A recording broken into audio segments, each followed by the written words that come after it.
কিশোর শিক্ষা ইউটিউব চ্যানেলে সকলকে স্বাগত জানাই। আজকে আমি ক্লাস 9-এর কিছু ম্যাপ পয়েন্টিং করব পশ্চিমবঙ্গ থেকে, যেগুলো তোমাদের পরীক্ষায় আসতে পারে। সেরকম কয়েকটা ম্যাপ পয়েন্টিং আমি অ্যারো চিহ্নের সাহায্যে দেখিয়ে দেব। চলো দেখে নিই।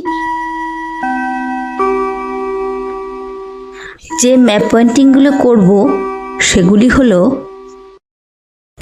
1 নাম্বার ধান উৎপাদক অঞ্চল, 2 নাম্বার চা উৎপাদক অঞ্চল, 3 নাম্বার ম্যানগ্রোভ অরণ্য। লাল অ্যারো চিহ্নের মাধ্যমে দেখানো হয়েছে ধান উৎপাদক অঞ্চলটি। এবার চা উৎপাদক অঞ্চল। এবার উপকূলের স্বাভাবিক উদ্ভিদ বা ম্যানগ্রোভ অরণ্য। 4 নাম্বার ল্যাটেরাইট মৃত্তিকা, 5 নাম্বার সুন্দরবন অঞ্চল, 6 নাম্বার দক্ষিণ পশ্চিম মৌসুমি বায়ু, 7 নাম্বার উত্তর পূর্ব মৌসুমি বায়ু। দেখতে পাচ্ছ ল্যাটেরাইট মৃত্তিকা অঞ্চল। এবার দেখো সুন্দরবন বা সক্রিয় বদ্বীপ অঞ্চল। নীল অ্যারোর সাহায্যে দক্ষিণ পশ্চিম মৌসুমি বায়ুর দিকটিকে দেখানো হয়েছে, আর লাল অ্যারোর সাহায্যে আমরা উত্তর পূর্ব মৌসুমি বায়ুর পথটি দেখিয়েছি।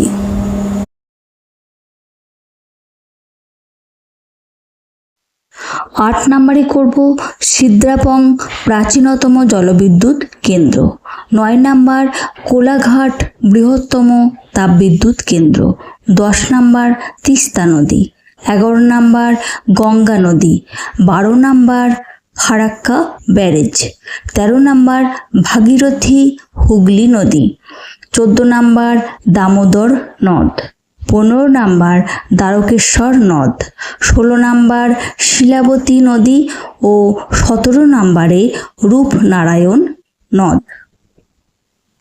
এখানে জেনে রাখো দ্বারকেশ্বর ও শিলাবতী নদীর মিলিত প্রবাহের নাম রূপনারায়ণ নদ। এটা হলো সিদ্রাপং প্রাচীনতম জলবিদ্যুৎ কেন্দ্র। এবার দেখো কোলাঘাট বৃহত্তম তাপবিদ্যুৎ কেন্দ্র। এবার চলে আসি নদ নদীর কথায়। তিস্তা নদী। এবার দেখে নেব গঙ্গা নদী। গঙ্গার শাখা নদী ভাগীরথী ও হুগলি। এটা হলো দামোদর নদ, এটা হলো দ্বারকেশ্বর নদ এবং শিলাবতী নদী, যার মিলিত প্রবাহের নাম রূপনারায়ণ। এটা হলো ফারাক্কা ব্যারেজ। 18 নম্বরে দার্জিলিং, যেটা একটা শৈল শহর। 19 নাম্বার বক্সাদুয়ার বা সর্বাধিক বৃষ্টিবহুল অঞ্চল। 20 নাম্বার ফারাক্কা তাপবিদ্যুৎ কেন্দ্র। 21 নাম্বার ময়ূরেশ্বর শুষ্কতম স্থান। 22 নাম্বার রানীগঞ্জ কয়লাখনি অঞ্চল। 23 নাম্বার দুর্গাপুর বা লৌহ ইস্পাত শিল্প কেন্দ্র। 24 নাম্বার কলকাতা। 25 নাম্বার হলদিয়া বন্দর। 26 নাম্বার দীঘা। 27 নাম্বার শুশুনিয়া পাহাড়। 28 নাম্বার অযোধ্যা পাহাড়।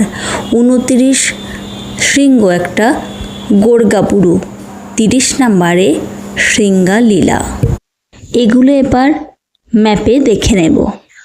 দেখো শৈল শহর দার্জিলিং, বক্সাদুয়ার বৃষ্টিবহুল অঞ্চল,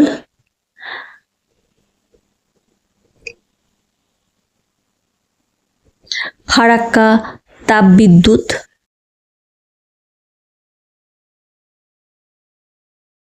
ময়ূরেশ্বর শুষ্কতম স্থান, রানীগঞ্জ কয়লাখনি অঞ্চল, পাশেই দুর্গাপুর লৌহ ইস্পাত শিল্পকেন্দ্র, আমাদের মহানগরী কলকাতা, হলদিয়া বন্দর, সমুদ্র তীরবর্তী অঞ্চল দীঘা,